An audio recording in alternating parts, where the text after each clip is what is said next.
आदाब, नमस्कार। मैं रिदा खानम, आप देख रहे हैं सियासत टीवी पर हिंदी समाचार। एक नजर डालते हैं आज की हेडलाइंस पर।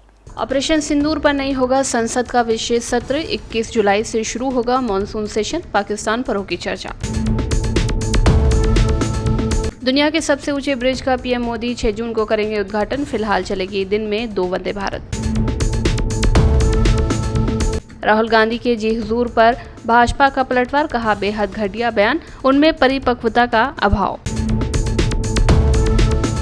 ट्राला पलटते ही चपटी हुई कार, 4 बच्चों समेत 2 परिवार में 9 मौतें, झाबुआ हादसे की दर्दनाक तस्वीरें। साउथ कोरिया में बड़ा उलटफेर, चुनाव में ली जे म्यूंग की जीत, मजदूरी करने वाला बनेगा राष्ट्रपति। अब समाचार विस्तार से।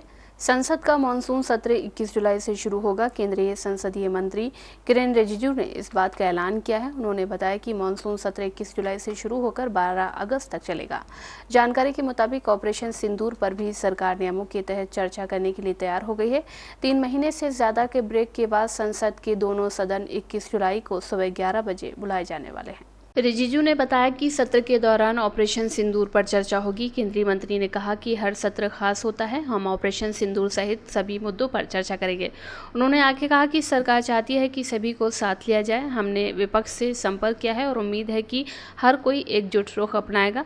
जहां एक तरफ विपक्ष लगातार सरकार से ऑपरेशन सिंदूर को लेकर विशेष सत्र बुलाने की मांग कर रहा है। 16 दलों ने पीएम मोदी को पत्र लिखे थे, वहीं दूसरी तरफ सरकार ने इसी बीच मानसून सत्र की तारीख का ऐलान कर दिया है। इसी के साथ ये भी बता दिया है कि विपक्ष की लगातार मांग के बाद भी ऑपरेशन सिंदूर पर विशेष सत्र नहीं होगा। विपक्ष लगातार ऑपरेशन सिंदूर, सीजफायर और अमेरिका के राष्ट्रपति डोनाल्ड ट्रंप की तरफ से की जा रहे दावों को लेकर स्पेशल सत्र बुलाने की मांग की जा रही थी और विपक्ष लगातार सरकार से सवाल पूछ रहा था। हालांकि अब मानसून सत्र की तारीख का ऐलान कर दिया गया है। बुधवार को इंडिया गठबंधन ने प्रेस कॉन्फ्रेंस की थी। इस दौरान संसद का स्पेशल सत्र बुलाने की मांग की जा रही है। दीपेंद्र हुड्डा ने कहा था कि पहलगाम हमला, ऑपरेशन सिंदूर, सेना के शौर्य नमन के लिए राष्ट्रपति ट्रंप की बयानबाजी पर उठ रहे सवालों को लेकर हमने संसद की विशेष सत्र की मांग की है। दुनिया को जानकारी दी जा रही है तो संसद को क्यों नहीं। इसी को लेकर रामगोपाल यादव ने भी कहा था कि हमारी कूटनीति कैसी रही, कितने देश हमारे साथ आए। संजय राउत ने भी इस दौरान सवाल पूछा था कि राष्ट्रपति ट्रंप के कहने पर युद्ध विराम कैसे हो सकता है, तो देश के विपक्ष के कहने पर संसद का विशेष सत्र नहीं बुला सकते। 6 जून को प्रधानमंत्री नरेंद्र मोदी द्वारा चेनाब ब्रिज का उद्घाटन करने पर पीडीपी नेता इर्तिजा मुफ्ती ने कहा कि एक ऐसा कदम है जिसकी हमें सराहना करनी चाहिए। अनंतनाग में पहलगाम के पास वे बागों के बीच से रेल लाइन बनाना चाहते थे, इसीलिए हमें अधिक सावधान रहना चाहिए। कश्मीर परिस्थिति के रूप से बहुत नाजुक है, लेकिन ये एक ऐसा स्वागत योग्य कदम है। प्रधानमंत्री नरेंद्र मोदी यहाँ आ रहे हैं। मुझे लगता है कि उन्हें पिछले महीने आना चाहिए था, लेकिन वे यहाँ नहीं आ सके, इसलिए एक स्वागत योग्य कदम है। वाली है पीएम 6 तारीख को फ्लैग ऑफ करने वाले हैं, उस चीज को आपको क्या उससे लगता है कि थोड़े बहुत राहत मिल सकती है यहाँ के लोगों को? Well, it's it's a step that we should appreciate, but मैं और एक चीज कहूंगी, जब भी आप ट्रेन के, जब भी आप रेलवे कहीं एस्टैब्लिश करते हैं, हमने खुद यहाँ देखा अनंतनाग में नियर पहलगाम ऑल्सो, वो एक रेल ट्रैक के थ्रू ऑर्चर्ड्स के through they wanted to establish a rail track. So we should be more mindful. Kashmir ecologically बहुत फ्रैजाइल है, but it is a welcome step. वो यहाँ आ रहे हैं, आई थिंक उनको पिछले महीने आना था, बट तब वो नहीं आ पाए। So it's a welcome step. But ये जो ट्रेन शायद इनॉग्रेट हो रही है, उसका जो सफर है वो यहाँ के पैसेंजर्स के लिए बहुत इनकन्वीनियंट है, क्योंकि शायद उनको कटरा में उतर के उनकी कुछ सिक्योरिटी चेक वगैरह होती है, कुछ लॉन्ग डिले होता है वहाँ 2-3 घंटे का। So these are things that should be looked in. Kashmiri पंडितों की उद्धव ठाकरे गुट के सांसद संजय राउत ने प्रधानमंत्री नरेंद्र मोदी से विशेष सत्र रखने की मांग की थी। उन्होंने विपक्ष की ओर से एक निवेदन पत्र केंद्र सरकार को भेजा था, जिसमें शरद पवार और आम आदमी पार्टी के सिग्नेचर नहीं हैं। ऐसे में सवाल उठाया है कि क्या इस मुद्दे पर विपक्ष एकमत नहीं है। इस पर अब संजय राउत का जवाब आया है। संजय राउत ने कहा कि इंडिया गठबंधन में कोई मतभेद नहीं है। ये मतभेद क्यों है सर? कोई मतभेद नहीं है। स्पेशल सेशन के बारे में किसी के मतभेद होने की गुंजाइश नहीं है। इस विषय पर हम डिफेंस पर चर्चा नहीं करना चाहते। हम पहलगाम में जो हुआ है टेररिस्ट अटैक, उसके ऊपर चर्चा करना चाहते हैं। उसके बाद हिंदुस्तान ने जो एक्शन ली है, जो बहुत ही सीक्रेट है ऐसे लोग बोलते हैं, हम उसके ऊपर कहाँ बात करेंगे। इस देश पे निरपराध लोगों पर अटैक होता है, 26 महिलाओं का सिंदूर उजाड़ दिया जाता है, उसके ऊपर अगर हम स्पेशल सेशन की मांग करते हैं तो उसके ऊपर चर्चा होनी चाहिए। और हमने इस प्रकार का एक लेटर सब मिलकर 16 पॉलिटिकल पार्टीज, अपोजिशन पार्टीज के सिग्नेचर उसके ऊपर है, और हम 1-2 दिन में हमारा लेटर प्राइम मिनिस्टर और राष्ट्रपति जी को जाएगा। कांग्रेस नेता प्रमोद तिवारी ने विपक्ष द्वारा कहा कि जो आज का संविधान है उसके अनुसार कोई भी निर्वाचित सरकार देश की संसद के प्रति उत्तरदायी होती है। एक महत्वपूर्ण घटना हुई है, ऐसी घटना जिसमें देश असामान्य परिस्थितियां देख रहा है। यदि ऐसे समय में हम संसद बुलाने की मांग कर रहे हैं, ये मांग जायज हुई ना, क्योंकि ये सरकार संसद के प्रति उत्तरदायी है। भारतीय जनता पार्टी तो संविधान बदलना चाहती, पर जो आज का संविधान है उसके अनुसार कोई भी निर्वाचित सरकार भारत की संसद के प्रति उत्तरदायी होती है। आर्टिकल सीधा साधा लिखा हुआ, उसमें तो कोई दो राय नहीं हो सकती। एक महत्वपूर्ण घटना हुई है, एक बहुत ही ऐसी घटना हुई है जिसमें मेरे ख्याल से देश में जो परिस्थितियां देख रहे हैं, तो उसमें अगर हम संसद बुलाने की मांग कर रहे हो, विपक्ष कर रहा है, तो जायज है ना कि ये सरकार संसद के प्रति उत्तरदायी है। तो ये सारे सवाल, सरेंडर कैसे हुआ, पहलगाम में क्यों नहीं थी वहां पे सुरक्षा, फिर हमारे सीडीएस बाहर जाके बोलते हैं, क्या वो सच है? तो इसके लिए प्लेटफॉर्म कौन सा हो सकता है? भारत की संसद ना, जहां जवाबदेह है सरकार।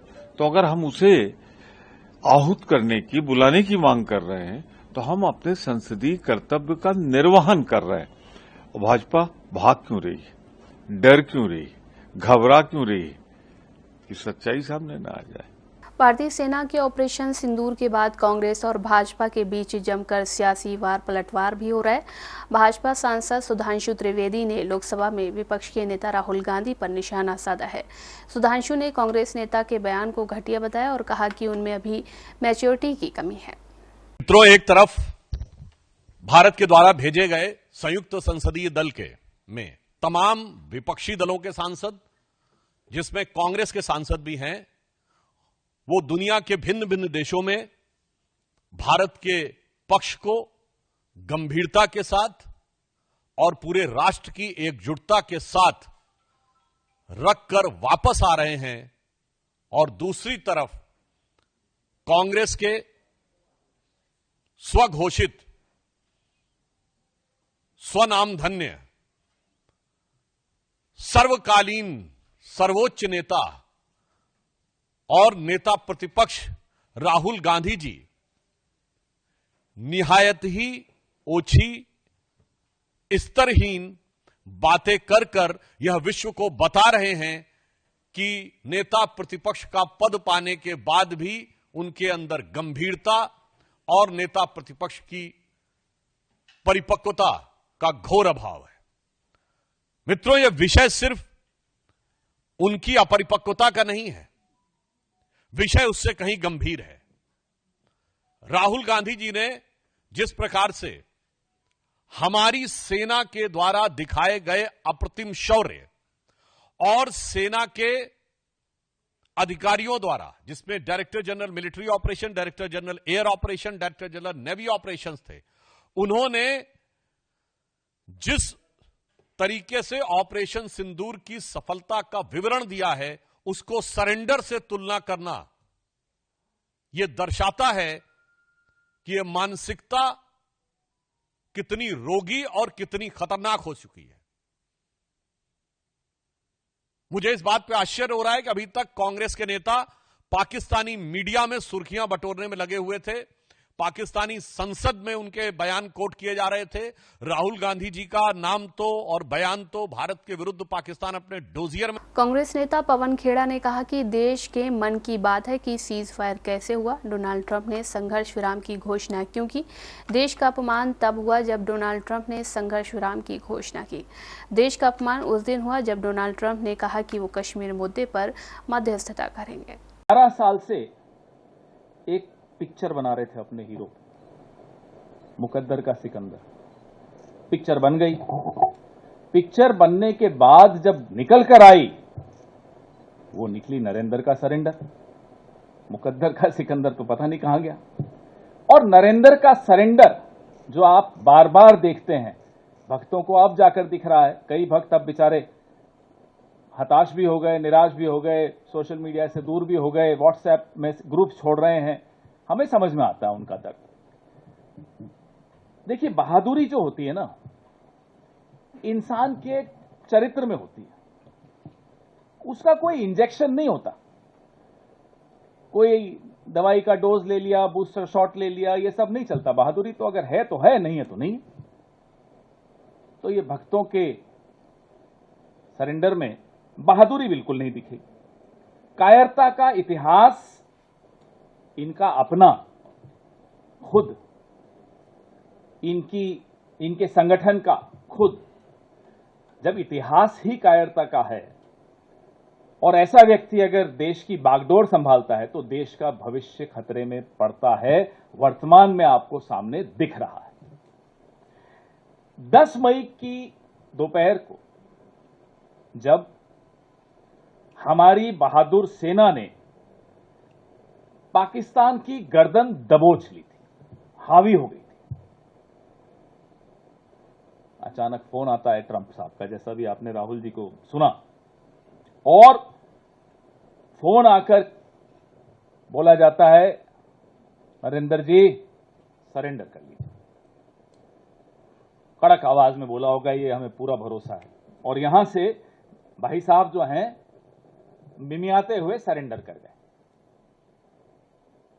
एक बार में निर्णय हो जाता कश्मीर का भी, पाकिस्तान घुटनों पर था, घुटनों से भी आगे हो जाता और ज्यादा पूरा नतमस्तक हो जाता। लेकिन फोन आ गया। और साहब को जब वहां से फोन आ जाए तो आप समझ सकते हैं कि हम तो वो सोच रहे हैं कि उनकी बॉडी लैंग्वेज, क्योंकि आजकल सोशल मीडिया पे बॉडी लैंग्वेज एक्सपर्ट्स भी बहुत हैं, उस वक्त बॉडी लैंग्वेज क्या रही होगी जब डोनाल्ड ट्रंप का फोन आया हो। पिछले 22 दिनों में अमेरिकी राष्ट्रपति 11-12 बार, अब तो हमने गिनना बंद कर दिया, लेकिन 11 बार से भी ऊपर, 1 दर्जन समझ लीजिए बार कह चुके हैं कि मैंने व्यापार की धमकी देकर। भाजपा ने पंजाब के मुख्यमंत्री भगवंत मान की ऑपरेशन सिंदूर को लेकर की गई टिप्पणियों की कड़ी निंदा की है। भाजपा ने मांग की है कि सीएम मान को अपने बयान पर माफी मांगनी चाहिए और मुख्यमंत्री पद से इस्तीफा देना चाहिए। भाजपा नेताओं ने भगवंत मान के बयानों को गैर जिम्मेदाराना और आपत्तिजनक करार दिया है। भगवंत मान का सिंदूर पर बयान बेहुदा, भद्दा, शर्मनाक और पहलगाम में मारे गए धर्म पूछकर निहत्थे निर्दोषों के जो लोग मारे गए हैं, उनकी विधवाओं के जख्मों पर नमक छिनकने जैसा है। अब भारत के सिंदूर का अपमान कर रहे हैं। ऐसा बयान नारी गरिमा और बलिदान की भावना का घोर अपमान है। ऑपरेशन सिंदूर भारत के पराक्रम की गाथा है, वीरों के शौर्य की पराक्रम की गाथा, पाकिस्तान के अंदर घुसकर जाकर आतंकी ठिकाने तबाह करने की गाथा। और आप उस पर मजाक बना रहे हैं। ऑपरेशन सिंदूर मजाक का विषय है। भगवंत मान साहब, सिंदूर पर मजाक मत करिए, ये कॉमेडी शो नहीं है। जब राष्ट्र ऑपरेशन सिंदूर के बाद जवानों के साथ एकजुटता का संदेश दे रहा, सर्वदलीय शिष्टमंडल विश्व के मंचों पर जाकर भारत के ऑपरेशन सिंदूर की गाथा सुना रहे हैं, तब भगवंत मान जैसे नेता वीर सेना के पराक्रम का मजाक बना रहे हैं। यह उनकी दूषित घटिया मानसिकता का प्रमाण है। पंजाब के मुख्यमंत्री महिलाओं पर घटिया तंज कस रहे हैं। उनकी पार्टी के नेता अरविंद केजरीवाल दिल्ली में उनके मुख्यमंत्री निवास पर उनकी ही पार्टी की महिला सांसद को उनका ही व्यक्तिगत पीट, उनकी ही परमिशन पर पीटता है, मारता है। ये आपदा पार्टी पूरी तरह महिला विरोधी पार्टी है। कल ही पंजाब की महिला प्रदेश अध्यक्ष आम आदमी पार्टी ने आपदा पार्टी के घिनौने चेहरे को प्रस्तुत किया है। शिवसेना यूवीटी नेता संजय राउत के बयान पर हरियाणा सरकार में मंत्री अनिल विज ने कहा कि संजय राउत को देश के संविधान का ज्ञान नहीं है। पहले जब सत्र बुलाए जाते थे तो क्या किसी विदेशी ताकत के कहने पर बुलाए जाते थे। इसकी एक प्रक्रिया है और प्रक्रिया के बाद ही सत्र बुलाया जाता है। इन लोगों के दिल और दिमाग में पूरी तरह से ट्रम्प छाए हुए हैं। नहीं, संजय राउत जी को देश के संविधान का ज्ञान नहीं है। पहले जब सत्र बुलाए जाते थे तो क्या किसी विदेशी ताकत के कहने से बुलाए जाते थे। इनका भी राज रहा है, इनकी भी सरकारें रही हैं, उसकी सेट प्रक्रिया है, प्रक्रिया के बाद ही सत्र बुलाया जाता है। अब इनके दिलो दिमाग में पूरी तरह से ट्रम्प ऐसे छा गए हैं जैसे ट्रम्प के कहने से उठते हैं, ट्रम्प के कहने से नहाते हैं, ट्रम्प के कहने से रोटी खाते हैं। इंडिया गठबंधन के नेताओं द्वारा विशेष सत्र की मांग पर आरजेडी सांसद मनोज कुमार झा ने कहा कि मेरे समझ में नहीं आता है कि पीएम मोदी और उनकी टीम को इससे दिक्कत क्या है। हमने पहले भी पत्र लिखा था। अगर मैं अपने दल की बात करूं तो हमने 28 अप्रैल को पत्र लिखा था और अभी 2 दिन पहले लिखा था। अभी इंडिया गठबंधन की 16 पार्टी द्वारा पत्र लिखा गया है और 17वीं पार्टी ने तय किया है कि वो खुद भी पत्र लिखेंगे। मेरी समझ में नहीं आता कि प्रधानमंत्री जी या उनकी कोर टीम को इससे आपत्ति क्या है। पहले भी लिखा था हमने, अगर मैं अपने दल की बात करूं तो 28 अप्रैल को लिखा था, फिर अभी 2 दिन पहले भी लिखा, फिर एक साझा चिट्ठी जो इंडिया ब्लॉक की ओर से गई, 16 पार्टी है, 17वीं ने तय किया कि वो इंडिपेंडेंटली भी लिखेंगे। तो कुल मिलाकर के और आशय क्या है। देखिए, जब हम युद्ध जैसे हालात में होते हैं ना, मैंने पहले भी कहा था कि कोई मैं नहीं होता कि ये मेरी पार्टी है आपकी पार्टी। अगर कहीं कोई चूक होती है तो देश की चूक, उसकी भी ओनरशिप हम लेंगे, क्योंकि हमने सरकार और सेना के साथ हम खड़े हुए थे। तो और उसके हमारे पास एक रवायत है, एक परंपरा है। 62 में युद्ध के मध्य संसद बैठी थी, उन परिपाटी का परिपालन होना चाहिए। मध्य प्रदेश के झाबुआ जिले में मंगलवार देर रात एक भीषण हादसा हो गया। थांदला झाबुआ मार्ग पर इको कार पर ट्राले के पलटने से 2 परिवारों के 9 लोगों की मौके पर ही मौत हो गई। इनमें 4 बच्चे, 3 महिलाएं और 2 पुरुष शामिल हैं। भीषण हादसे में एक महिला और एक बच्ची बुरी तरह से घायल हो गई। दोनों को गंभीर हालत में इलाज के लिए अस्पताल में भर्ती कराया गया है। जानकारी के मुताबिक कार सवार सभी लोग झाबुआ के भावपुरा गांव में आयोजित एक शादी समारोह में शामिल होकर लौट रहे थे। सजीली रेलवे फाटक निर्माणाधीन पुल के पास उनकी इको कार को एक ट्रॉले ने अपनी चपेट में ले लिया। ट्रॉला कार पर पलट गया, जिससे कार उसके नीचे बुरी तरह से दब गई। इससे कार में सवार कुल 11 लोगों में से 9 की मौके पर ही मौत हो गई, जबकि 2 गंभीर रूप से घायल हो गए। देर रात 3 से 4 बजे के बीच हुए हादसे की सूचना पर थांदला और मेघनगर थाना पुलिस मौके पर पहुंची और एम्बुलेंस को बुलाया गया। कुछ देर के बाद बचाव कार्य के बाद घायलों को कार से निकालकर सिविल अस्पताल थांदला पहुंचाया गया। मृतकों में से सावली का शव मेघनगर शासकीय अस्पताल ले गया, जबकि बाकी शव थांदला सिविल अस्पताल भेजे गए हैं। पुलिस के मुताबिक हादसे के बाद ट्रॉला चालक मौके से फरार हो गया है। ट्राले को जब्त कर उसके अज्ञात चालक के खिलाफ केस दर्ज किया गया है। साउथ कोरिया में 3 जून 2025 को हुए विशेष राष्ट्रपति चुनाव में लिबरल डेमोक्रेटिक पार्टी के उम्मीदवार ली जे म्यूंग ने कंजर्वेटिव प्रत्याशी किम मून सू को बड़े अंतर से हराकर जीत दर्ज की है। अब तक 85% से अधिक मतगणना पूरी हो चुकी है और किम मून सू ने अपनी हार स्वीकार कर ली है। साउथ कोरिया में विशेष चुनाव की जरूरत तब पड़ी जब पूर्व राष्ट्रपति यून सुक योल ने 3 दिसंबर 2024 को मार्शल लॉ लागू कर दिया था, जिसने पूरे देश में लोकतंत्र की नींव हिला के रख दी थी।